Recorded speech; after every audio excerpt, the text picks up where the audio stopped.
Assalamualaikum warahmatullahi wabarakatuh. Perkenalkan nama saya Taufik. Di sini saya akan melakukan demo untuk aplikasi tugas akhir saya. Di mana di sini kondisi pelanggannya itu sudah melakukan scan QR yang ada di meja. Nah, setelah si pelanggan men-scan QR code di meja, dia akan langsung diarahkan ke halaman pesanan seperti ini. Dia langsung bisa melakukan pemesanan seperti kita mendapatkan menu 2 ini, lalu kita pesan sekarang. Nah, di sini kita bisa memasukkan nama pemesan. Ini contoh nama saya. Kalau untuk kita pembayaran, saya pilih pembayaran secara online. Lalu di sini saya pilih metode pembayarannya itu menggunakan bank BNI, misalnya bayar sekarang. Nah, setelah itu di sini payment gateway akan melakukan generate untuk virtual akun, nomor atau virtual akunnya. Jadi kita bisa saja langsung masukkan ke mode sandbox-nya,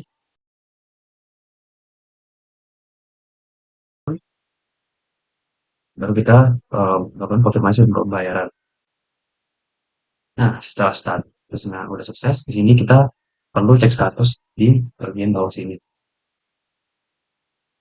Nah, setelah payment successful, otomatis sistem akan mengarahkan ke halaman status pesanan. Nah, di sini akan muncul status pesanan menunggu, yang dimana ini nanti kalau untuk di sisi kasir, jika pembayaran dilakukan secara online, itu statusnya akan langsung menunggu untuk dipersiapkan oleh staf dapur. Jadi di sini dari aktor kasir tidak perlu melakukan verifikasi karena verifikasi tersebut dilakukan oleh pihak payment gateway-nya. Ya, kita langsung saja login ke akun dapurnya.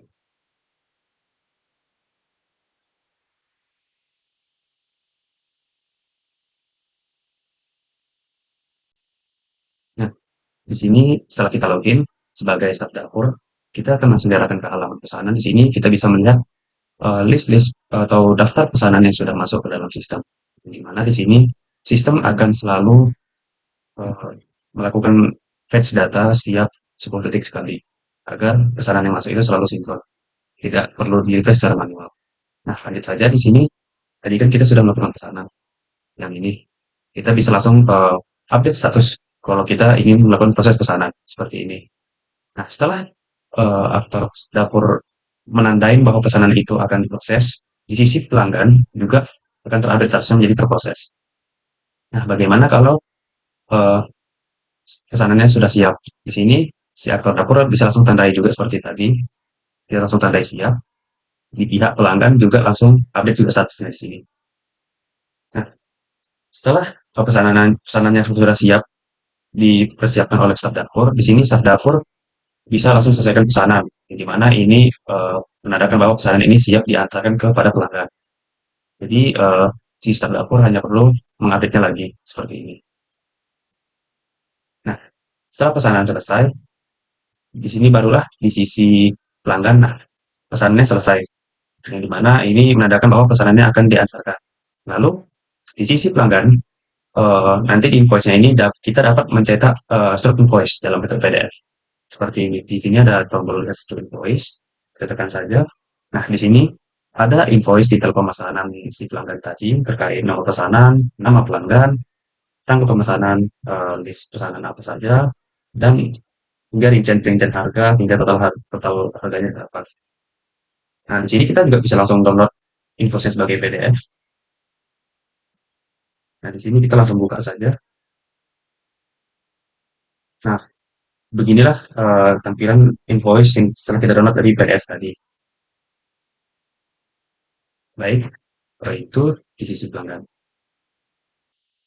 Baik, selanjutnya saya akan melakukan demo untuk sisi pembayaran secara offline.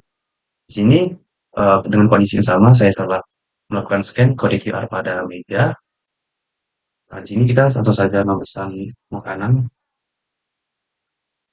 seperti tadi, lalu kita memasukkan nama pemesannya juga sama seperti tadi. Lalu pada tipe pembayaran di sini saya memilih secara offline. Nah, lalu ini sistem memberitahu bahwa untuk pembayaran offline itu langsung kita menghampiri ke meja kasir untuk melakukan pembayaran. Nah, kita langsung bayar sekarang. Nah, lalu untuk di sisi kasir itu nanti kita bisa melakukan verifikasi pembayaran yang ada di tombol sini. Nah, lalu di sini si aktor kasir bisa memasukkan nominal uang yang telah dibayarkan oleh si pelanggan. Jika jumlah nominal sudah sesuai, si kasir langsung bisa melakukan bayar sekarang.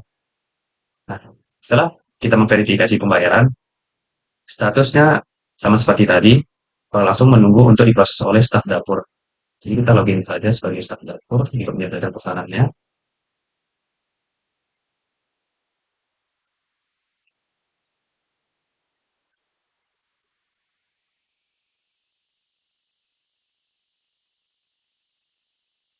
Nah, di sini tadi pesanan yang sudah kita verifikasi melalui pembayaran offline, ini kita bisa saja langsung proses pesanan. Nah, namun eh, bagaimana kalau menunya itu tidak tersedia atau stok bahannya habis? Di sini pihak kitchen dapat membatalkan pesanan seperti ini. Lalu pihak dapur itu dapat melakukan pembatalan dengan memilih alasan seperti apa, misalnya stok bahan habis, menu tidak tersedia, permintaan pelanggannya itu sendiri, atau lainnya. Nah, di sini kita pilih aja misalnya alasan pembatalannya itu stok bahan habis. Ya, batalkan. Nah, setelah order dibatalkan, di sisi pelanggan ini langsung muncul pesan pesanan dibatalkan, mohon maaf, pesanan Anda tidak dapat diproses. Alasan pembatalan juga tersedia, stok bahan habis. Namun, bagaimana jika kasusnya itu si pelanggan sudah melakukan pembayaran secara online? Nah, di sini saya sudah menambahkan informasi. Semisal pelanggan sudah melakukan pembayaran secara online, dia bisa langsung datang ke meja kasir untuk proses refund. Di sini mungkin si pelanggannya bisa menunjukkan bukti transaksi atau bukti transfer dia ke pihak payment gateway-nya. Baik, selanjutnya saya akan melakukan demo aplikasi untuk aktor kasir. Sini pada halaman login kita masukin password seperti pada umumnya, dimasukin email dan password, lalu kita berikan tombol login. Nah, pada halaman kasir itu terdapat tiga halaman. Yang pertama itu dashboard, yang kedua itu pesanan, dan yang terakhir itu buat pesanan. Nah, di halaman dashboard ini terdapat highlight atau kesimpulan dari semua data. Yang pertama itu ada pesanan baru, yang pesanan yang baru masuk, baru selanjutnya itu ada total pesanan. Lalu yang terakhir itu ada yang sedang diproses. Jadi ini untuk pesanan-pesanan yang sedang diproses.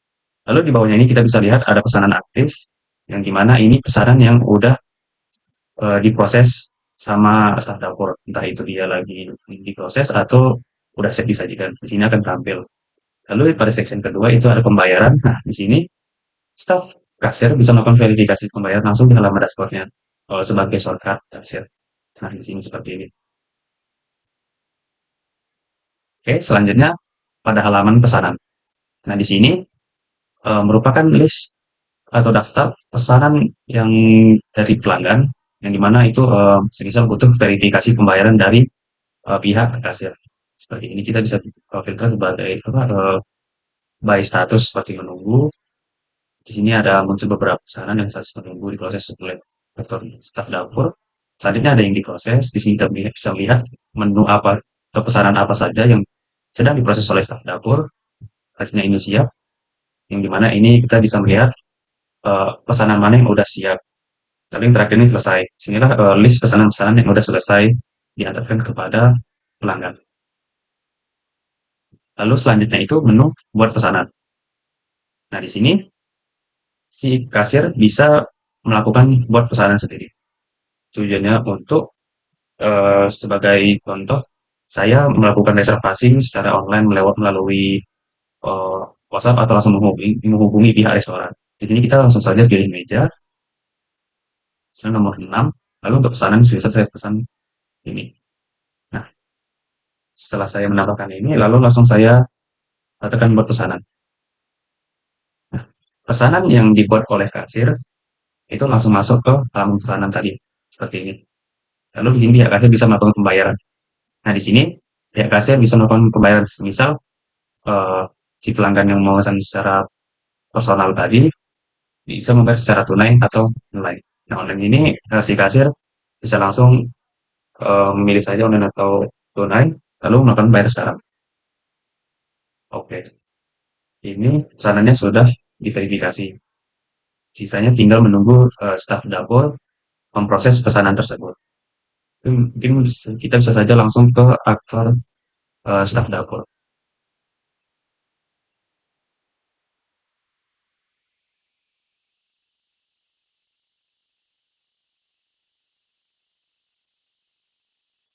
Baik, setelah kita melakukan login seperti tadi, seperti sebelumnya, kita memasuki email dan password akun dapur. Di sini di halaman staf dapur itu terdapat dua halaman.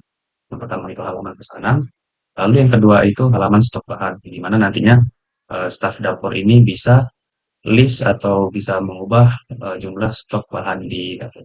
Nah, pertama-tama kita langsung saja ke halaman pesanan ini, yang di mana staf dapur ini bisa melakukan proses pesanan yang udah dipesan oleh pelanggan dan yang udah diverifikasi oleh aktor staf kasir tadi.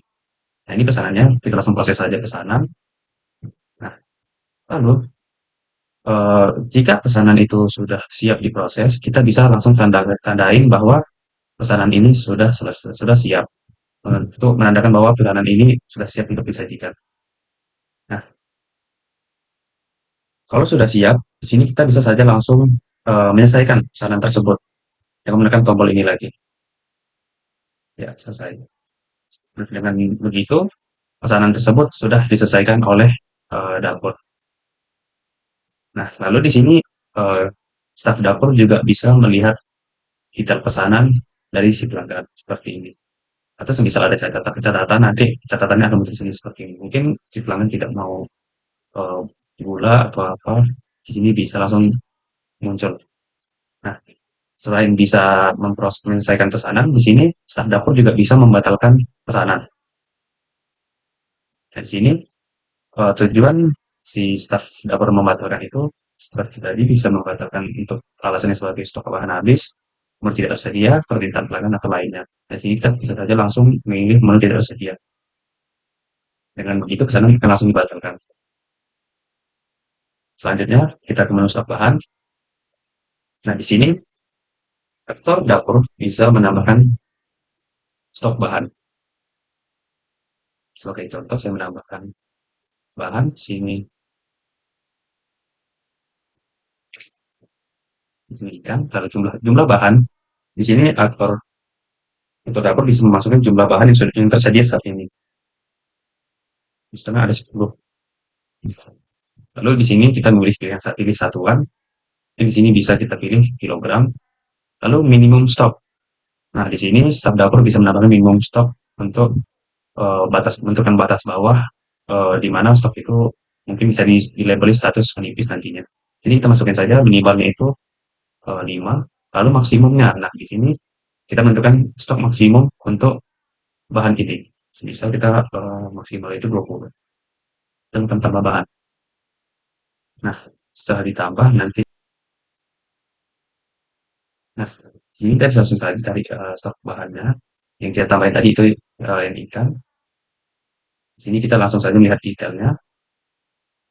Nah, di sini detail pesanan tadi. Yang di mana itu tadi kita stoknya sekarang itu ada 10 kilogram, minimum stoknya itu 5, dan maksimumnya 20. Nah, di sini staf dapur bisa mengupdate jumlah bahan yang ada sekarang, menggunakan tombol edit ini. Lalu di staf dapur bisa mengedit jumlah bahan. Misalnya setelah banyak pemesanan, jadi kita bisa update ini jadi misalnya jadi 3, kita simpan full bahan. Nah, sini sistem langsung menandakan bahwa stok bahan ini menipis, yang dimana nantinya pihak restoran bisa melakukan restock bahan untuk menunya.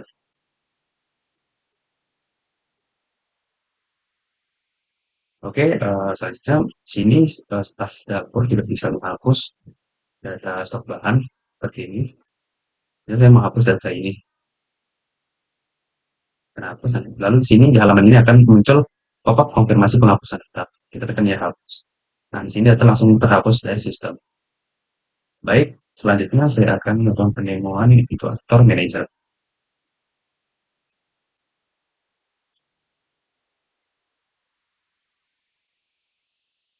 Di sini kita masukin email dan password, silakan login. Baik, setelah kita berhasil login ke akun manager, kita akan langsung diarahkan ke halaman dashboard. Di sini saya akan menjelaskan secara singkat yang di mana di atas ini adalah highlight data highlight untuk pesanan total pesanan yang udah ada seperti total meja itu menjadi total terdaftar itu ada 13, total menu yang tersedia itu ada 15, dan total pesan yang udah ada di sistem itu 50. Lalu selanjutnya di sini ada grafik ringkasan pendapatan yang di mana di sini total pendapatan 7 hari terakhir dan pesanan yang dibatalkan 7 hari terakhir. Di sini saya tampilkan dalam bentuk Excel. Selanjutnya itu ada grafik untuk tracking pesanan, di mana di sini dalam 7 hari terakhir restoran ini sudah mendapatkan 40 pesanan dan pada hari ini itu ada 3 buah pesanan. Selanjutnya itu ada pendapatan. Nah ini pendapatan keseluruhannya itu untuk 7 hari terakhir ada sekian, lalu untuk pendapatan hari ini itu ada sekian. Nah di sini kita bisa melakukan filter berdasarkan hari. Misalnya ini kan sekarang di kolom itu saya ada 7 hari. Kita bisa buat untuk 30 hari. Kita bisa lihat dalam 30 hari grafiknya, grafik penjualannya. Lalu bisa kita atur ke 6 bulan, 6 bulan terakhir. Seperti inilah gambarannya. Oke, kita lanjut saja ke pesanan. Nah, di sini selain staf kasir yang bisa melakukan verifikasi pembayaran, di sini manajer juga bisa melakukan verifikasi pembayaran juga. Lalu selanjutnya di halaman menu. Nah, di sini manajer bisa menambahkan menu baru. Sebagai contoh, saya menambahkan. Nah, di sini pada form penambahan saya bisa memasukkan contoh foto. Nah, di situ saya menambahkan foto. Nah, ini nama kita bisa masukkan nama menunya.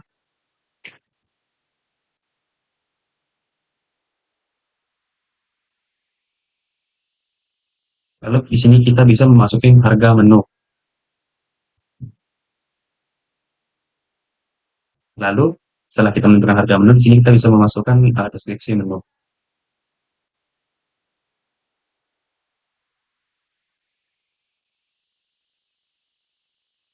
Setelah kita memasukkan deskripsi, kita bisa memilih tipe menu ini. Nah, kita pilih makanan. Lalu yang terakhir kita memasukkan harga modal. Sini kita bisa memasukkan harga modal untuk menu. So, harga modalnya itu sebanyak 10.000. Nah, setelah semua terisi, kita langsung tekan saja tombol tambah menu. Nah, di sini langsung data yang kita tambahkan langsung tertambahkan di sini. Nah, di sini kita bisa lihat detailnya. Di sini ada nama menunya, kategori menu, harganya, harga modal, dan deskripsinya. Nah, di sini kita bisa melakukan edit menu. Nah, di sini kita bisa edit seperti nama, foto, dan lainnya. Di sini juga sebagai manajer juga bisa mengubah status menu. Misal menu itu di hari tersebut tidak tersedia, kita bisa langsung tandai saja titik. Nah, langsung berubah tidak aktif. Nah, selanjutnya saya ingin menghapus data menu ini. Nah, di sini datanya langsung terhapus dari sistem secara soft delete. Selanjutnya kita ke halaman stok. Ini kurang lebih sama seperti tadi, sama seperti aktor dapur, yang dimana manajer bisa melakukan menambahkan stok bahan atau mengupdate jumlah bahan atau minimumnya dan maksimumnya. Selanjutnya ini ada satuan unit, yang dimana di halaman ini staff manager bisa menambahkan satuan. Yang tujuannya itu untuk sebagai satuan di halaman stok tadi. Kita langsung menambahkan nama satuan. Misalnya saya menambahkan ini.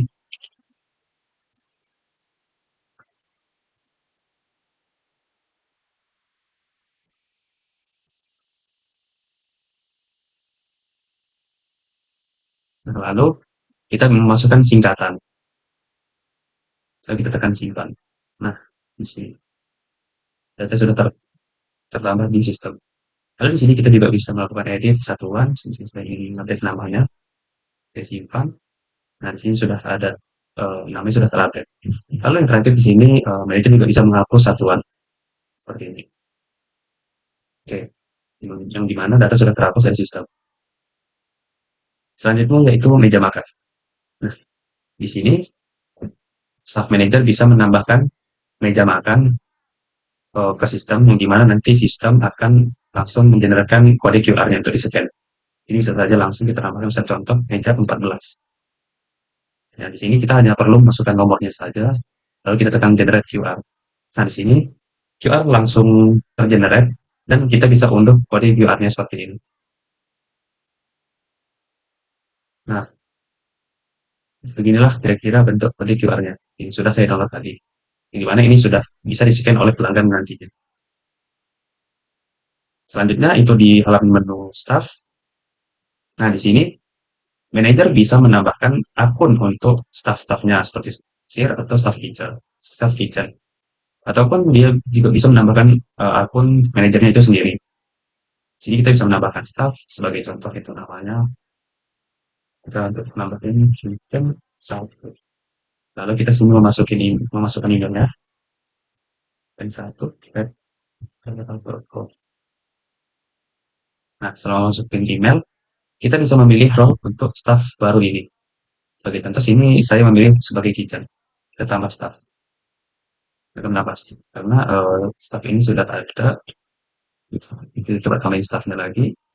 Oke, setelah berhasil kita menambahkan staff di sini, sistem akan mengenerate password default-nya untuk login seperti ini. Yang dimana nanti staff kitchen bisa memasukin passwordnya yang seperti yang ada di model ini, lalu admin yang untuk emailnya yang sudah didaftarkan seperti tadi. Jika sudah selesai, kita tekan tombol selesai. Nah, lalu di sini staff manager juga bisa melakukan penghapusan staff seperti ini.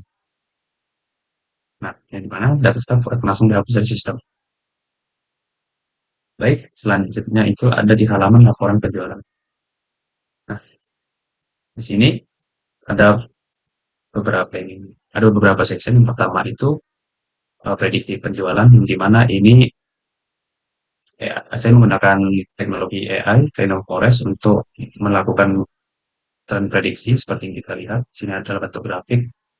Sini kita bisa melihat total prediksi pendapatan dalam 30 hari ke depan, prediksi laba bersihnya berapa, lalu prediksi total transaksinya berapa dalam 30 hari ke depannya. Nah, sini ada grafiknya juga. Lalu jika kita scroll ke bagian bawah, ini ada highlight total semua data yang ada di sistem seperti total transaksi, total produk terjual, total bersih, dan modal.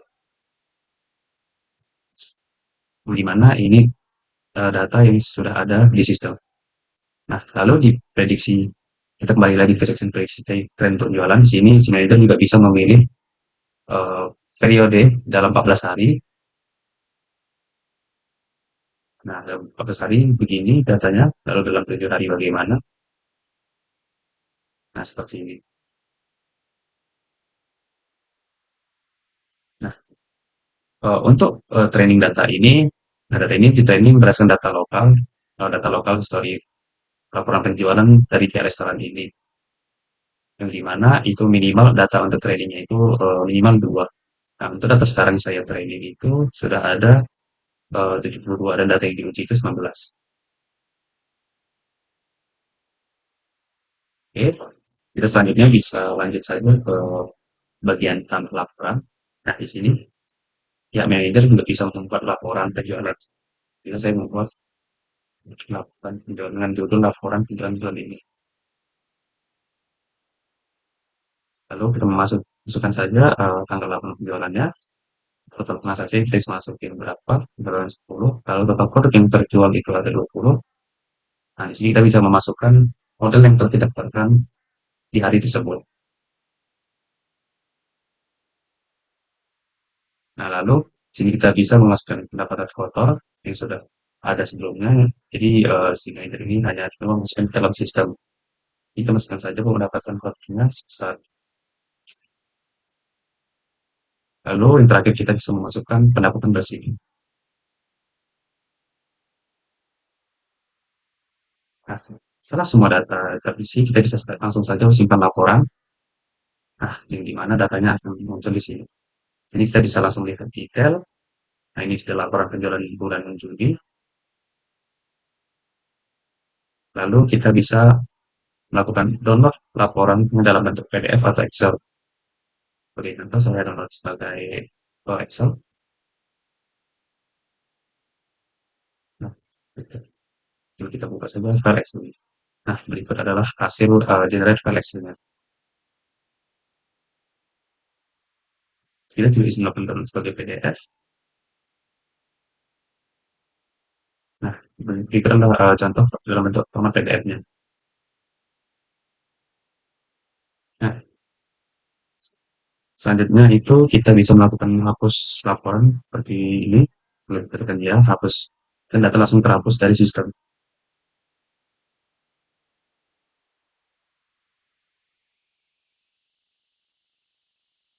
Baik, mungkin itu saja untuk demo saya. Bila ada salah kata, saya mohon maaf. Saya tutup. Terima kasih.